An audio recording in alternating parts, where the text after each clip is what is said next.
Before you believe the story of a rising superpower, see what's happening on the streets. One minute you're looking at a billion-dollar tech park, all glass and steel. The next, you turn a corner, and bam! A mountain of garbage greets you. India is launching rockets to Mars, but finding a clean public toilet? That's often a mission to an uncharted galaxy. This isn't just about aesthetics, it's about the fundamental disconnect in our national narrative.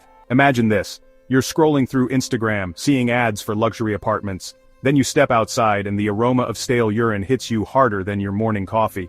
We talk about digital India, smart cities, global leadership, but how smart is a city where its citizens casually toss their fast food wrappers onto freshly swept pavements? The image just doesn't hold up under scrutiny, does it? India generates over 62 million tons of municipal solid waste every single year. Indians are literally drowning in their own refuse while dreaming of a $5 trillion economy. Public urination. The great Indian pastime, it's everywhere.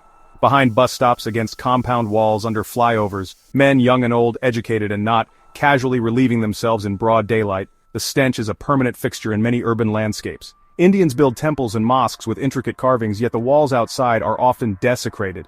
What does that say about our respect for public spaces?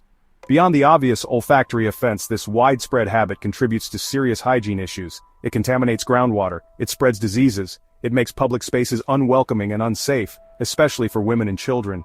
Imagine trying to walk your child to school past a row of men openly urinating. It's degrading, it's disrespectful, it's a blatant disregard for the basic dignity of fellow citizens. And yet, it persists, almost unchallenged. This normalization of filth is perhaps the most dangerous aspect.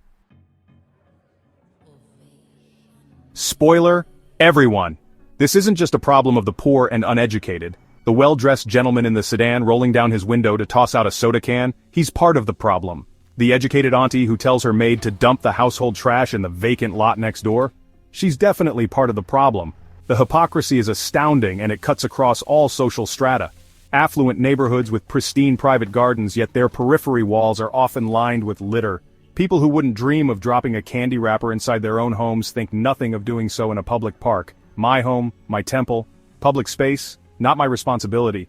This selective civic sense is a hallmark of the issue. The same person who lectures about global warming on social media might be the one leaving a trail of plastic bottles on a hiking trail. And where is the accountability? Where are the fines?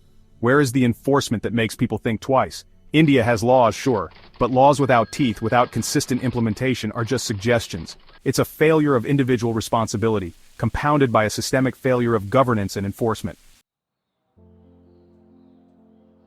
Okay, so it sounds pretty bleak, right? Like, Indians are doomed to live in a perpetual state of civic mess.